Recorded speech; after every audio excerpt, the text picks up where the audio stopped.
Jonas e Érica, a gente queria ouvir um pouco de vocês sobre os principais aprendizados dos e don'ts. Deram um pouco desse spoiler já nas apresentações, mas se vocês fossem resumir de uma forma bem prática, para quem está começando, o que fazer, né, o que não fazer para evitar e problemas aí nesse caminho e na jornada.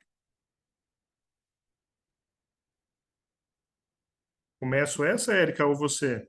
Não, pode começar para ficar dinâmico, mas eu vou Tá, te falar, Clarice, que você deu um desafio gigante para a gente, porque de forma é, super prática, aprendizado, eu tenho uma lista aqui, mas vamos lá, uma vai lá, lista. Lucas. Eu te complemento. Eu vou tentar citar algumas coisas aqui que talvez... Bom, tomara que eu não roube as ideias da cabeça da Érica.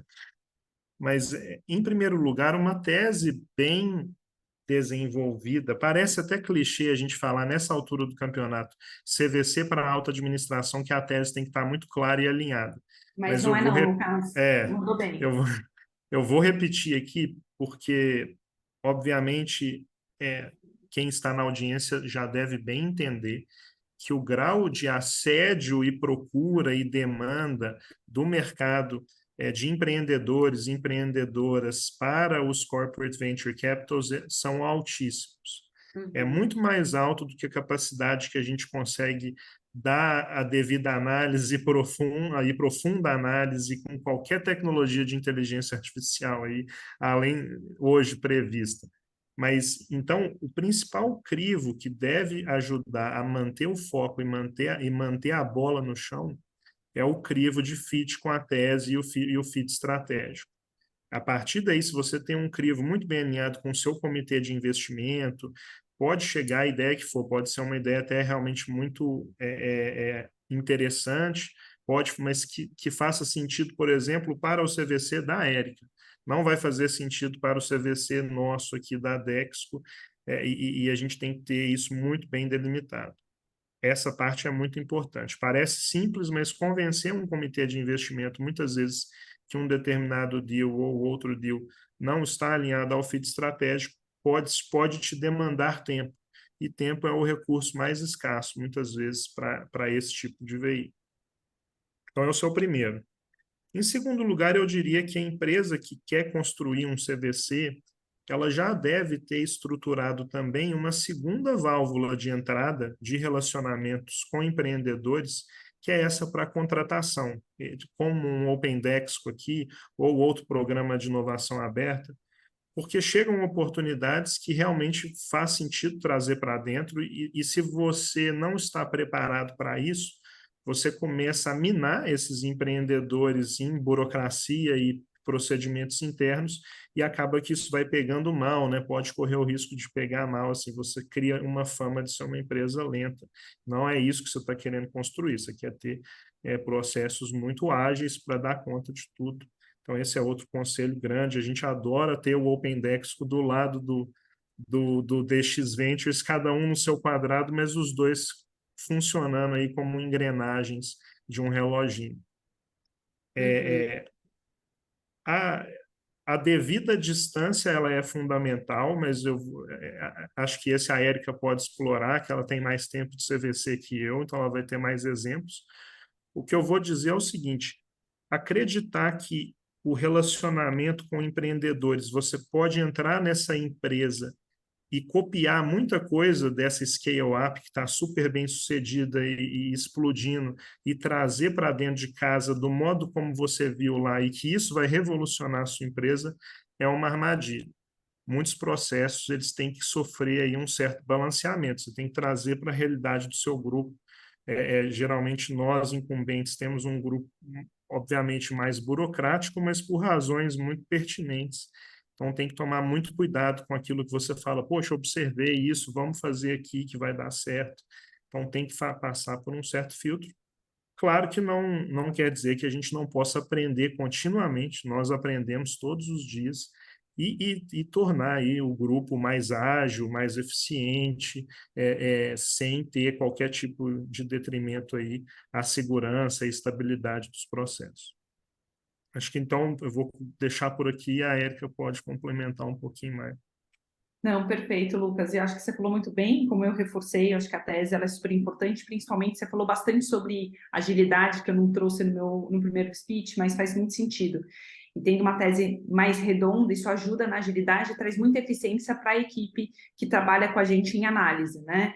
É, ótimo. E aí, para te complementar, eu acho que tem 2 pontos que eu queria só acrescentar, para não ficar repetitivo também.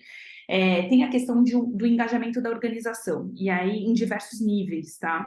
É extremamente importante, eu sei que é um pouco chover no molhado a questão de você ter alta liderança muito alinhada e comprada com veículos de investimento, até pela sustentabilidade, né? Um veículo que a gente está falando de 8 a 10 anos, pelo menos. Isso é chover no molhado, mas eu queria reforçar pela minha experiência a importância de você ter a organização como um todo muito engajada. Eu percebi conversando com os meus pares aí no mercado, às vezes o veículo de investimento, por ele ter um viés muito estratégico, ele fica um pouco distante até do core. E muitas vezes a gente é desafiado, eu estou sendo bem educada falando aqui sobre desafiado, porque entra muito em conflito, é natural, né? O nosso papel é realmente trazer disrupção, trazer inovação disruptiva que vai conflitar com o core da companhia. Mas é importante abrir esse diálogo, porque para trazer sinergia estratégica, que é o papel do Corporate Venture Capital, é necessário esse engajamento. Então, quando eu falo desde a liderança, de ter a abertura de quem está fazendo a gestão, né? No caso, meu papel, do Lucas aí, para tirar dúvida, nossa, mas por que mesmo que a gente está investindo nesse tipo de empresa? Porque isso pode ameaçar o meu core, que é 60%, 50% do meu negócio, né? E ter essa abertura para discutir essa estratégia é ganhar ele para o lado, porque quanto mais eu gerar valor hoje, mais sustentável é o meu veículo e, ao mesmo tempo, mais valor eu posso trazer no futuro, né? Isso está casado muito com a questão da tese de investimento também. Então, entender que a organização como um todo entenda, engaja. E aí eu falo todos os níveis, porque a Valitec nos orientou em um determinado momento a criar um comitê técnico. E isso eu percebi que aqueles deals que a gente conseguiu passar por um comitê técnico, nós somos mais assertivos, inclusive nos projetos de sinergia estratégica. Nem sempre dá tempo, a verdade é bem essa, às vezes tem deal que a gente fala não queremos perder, não passa pelo comitê, mas ter esse envolvimento e mesmo não se deixar influenciar pela cabeça um pouco mais fechada, porque, claro, o core precisa trazer resultado no hoje, talvez ele não tenha essa visão nossa do futuro, mas balancear e sim, ter uma escuta muito aberta sobre os desafios que eles colocam pode agregar muito na sinergia no pós-investimento, que é quando o trabalho começa, né, efetivamente. Então, acho que são esses pontos para complementar os pontos do Lucas. Excelente, muito obrigado, Érica, por compartilhar aí os aprendizados, né, e esses insights importantes para todos nós. Eu vou agora fazer uma pergunta aqui da plateia, o Luiz Otávio, e depois também uma pergunta muito boa aqui do Emerson, isso mesmo? Isso, do Emerson, tá? Então, vamos lá, primeiro aqui é do Luiz Otávio, depois é do Emerson.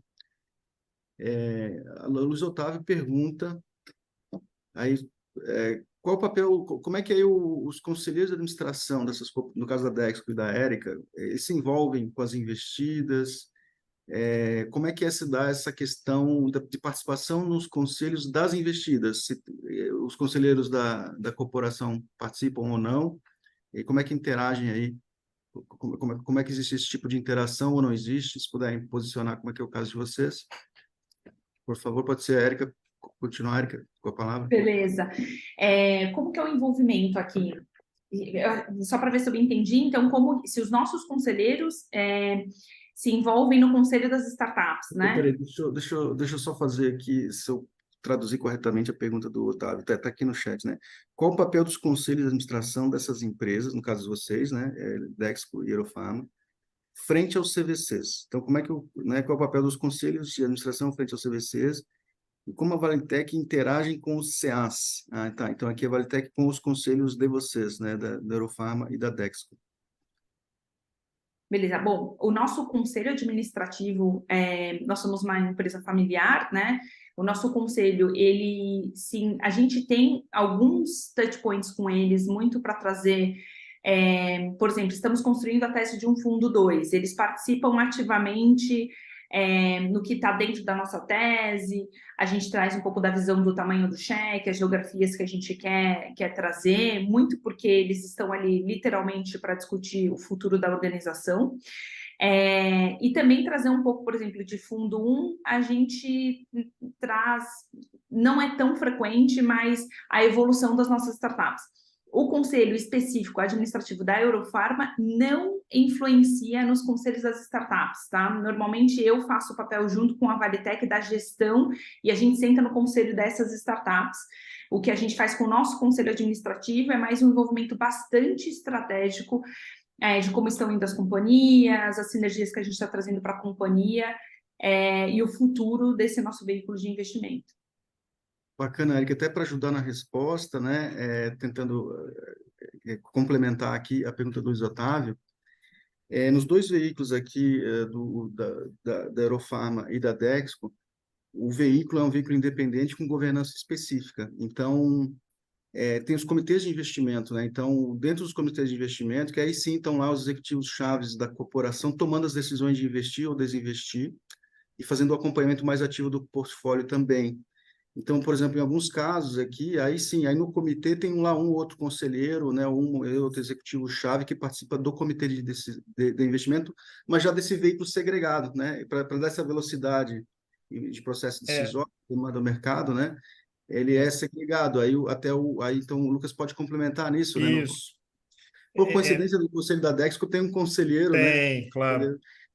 É onde eu queria chegar. Quando eu mencionei na primeira pergunta, né, da importância da tese de investimento bem construída, é bem construída para todo mundo, né? O conselho de administração da empresa tem que entender que a tese já está bem construída e dar a devida autonomia para que não precise ficar fazendo aquele constante duplo cheque, né? O que você acha? Pode fazer? O ticket...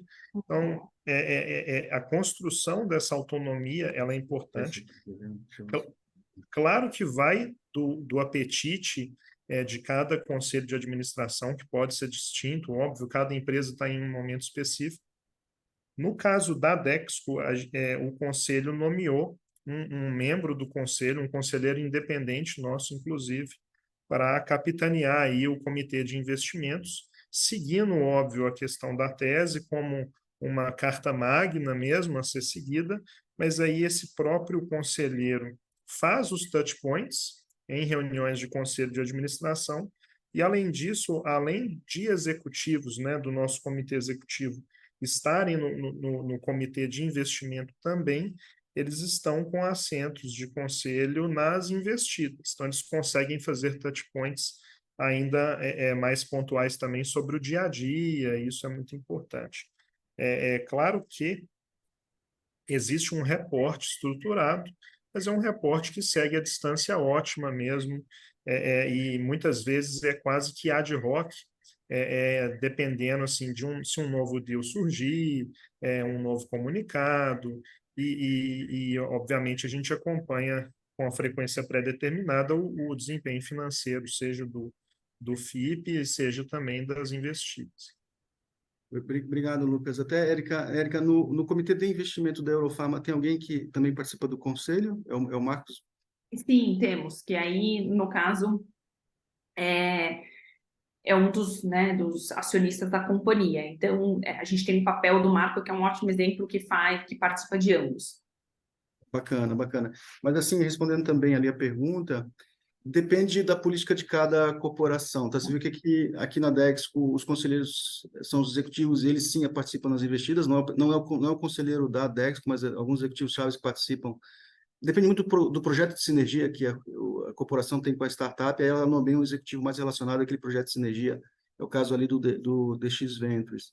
Eu trago um contraponto, por exemplo, na Embraer, na época que eu era o head de CVC lá, a orientação geral do jurídico da Embraer é que nenhum conselheiro e nem executivo da Embraer participasse dos conselhos das investidas, tá? Então, era uma política lá para segregar mais a operação de CVC da operação da companhia. Então, isso é customizável, né? Depende de cada corporação. Esse é o ponto, tá?